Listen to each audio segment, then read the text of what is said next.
प्रदेश कांग्रेस अध्यक्ष जीतू पटवारी व नेता प्रतिपक्ष उमंग सिंगार पहुंचे बड़वानी। प्रदेश अध्यक्ष जीतू पटवारी एवं नेता प्रतिपक्ष उमंग सिंगार ने बीजेपी को लिया आड़े हाथ। आगामी दिनों में महू में कांग्रेस पार्टी का बड़ा आयोजन होने वाला है, जिसके चलते बड़वानी जिले से भी बड़ी संख्या में कार्यकर्ताओं को शामिल होने के आह्वान करने प्रदेश कांग्रेस अध्यक्ष जीतू पटवारी व नेता प्रतिपक्ष उमंग सिंगार पहुंचे थे।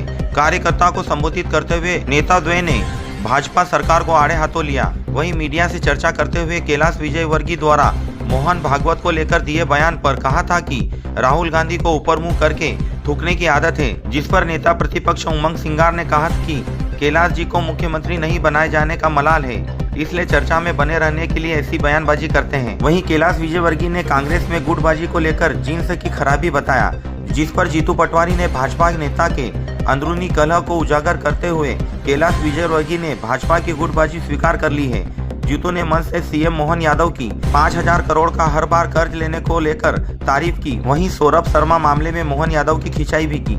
हमने कहा सरकार को, जब आपकी किसानों की बात चल रही थी विधानसभा में कि किसान चक्कर नहीं लगाएगा सोसाइटी के, किसान को अगर खाद देना है तो उसके पंचायत में आके देना पड़ेगी, जब हम मानेंगे आपसे। एक ऐसा व्यक्ति जो विधानसभा में जब खड़ा होता है तो मोहन यादव की, अब बोलूंगा तो पत्रकार उल्टा सीधा लिख देंगे, पर ये समझ लो कि जान हथेली पे रहती है। बीजेपुर के चुनाव में 50 करोड़ रुपया, अद्भुत अकल्पनीय प्रशासन की अराजकता, मुख्यमंत्री 20 दिन तक वहीं पड़े रहे, मंत्री पड़े रहे।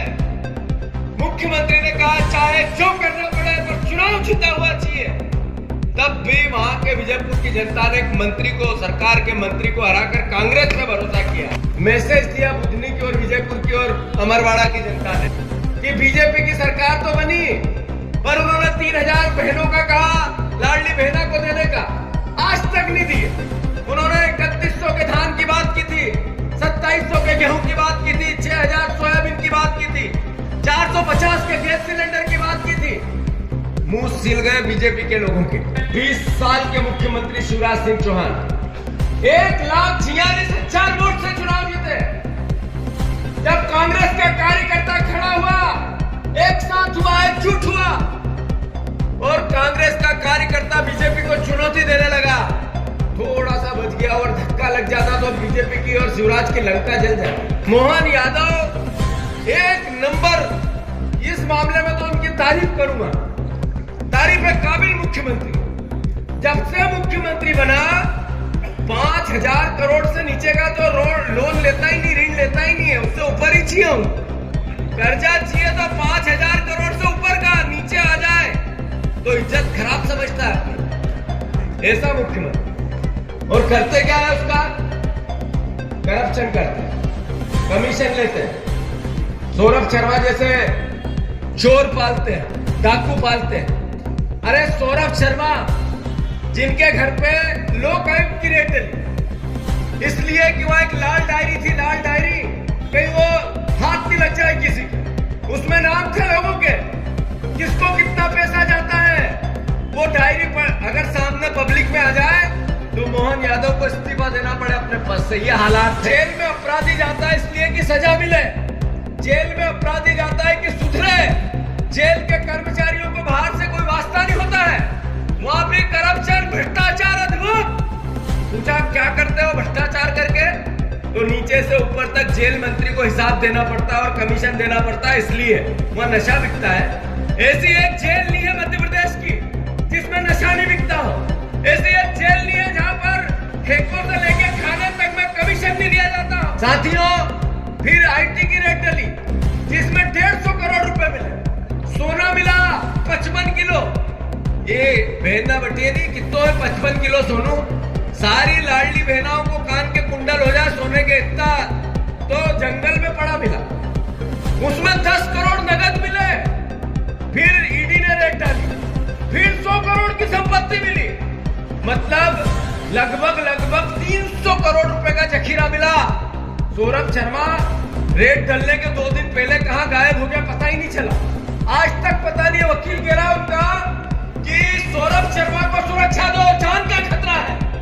जो कह रहा है वकील जान के खतरे का इसलिए कि राज है दिमाग में, या तो राज है डायरी में। अगर डायरी में राज है तो इसका मतलब सामने आएंगे तो सरकार का ताबूत उठेगा। अगर सौरभ शर्मा सामने आ गया और उसने कुछ उगल दिया, उसने कहा मैं बहुत खुलासे करना चाहता हूं, तो इसका मतलब है सरकार की नींव हिल जाएगी। एक विभाग की डायरी नहीं है, हर विभाग की डायरी है। आज गोविंद राजपूत हमारी कांग्रेस से गए थे। गोविंद राजपूत 60 साल की उम्र में उनके ससुर ने उनको 100 एकड़ जमीन दान दे दी। 60 साल में दहेज आया काका, 60 साल में। फिर पब्लिक डोमेन में ये बात आई, पत्रकारों ने उठाई, तो वो जमीन वापस ससुर को दे दी। अब आईटी के लोग जांच कर रहे हैं, मतलब इनका कैसा अनोख। ससुर के पास जिंदगी में कभी 50 एकड़ से ऊपर जमीन ही नहीं थी, एक दम से उसने खरीदी, दूसरा दम से दे दी।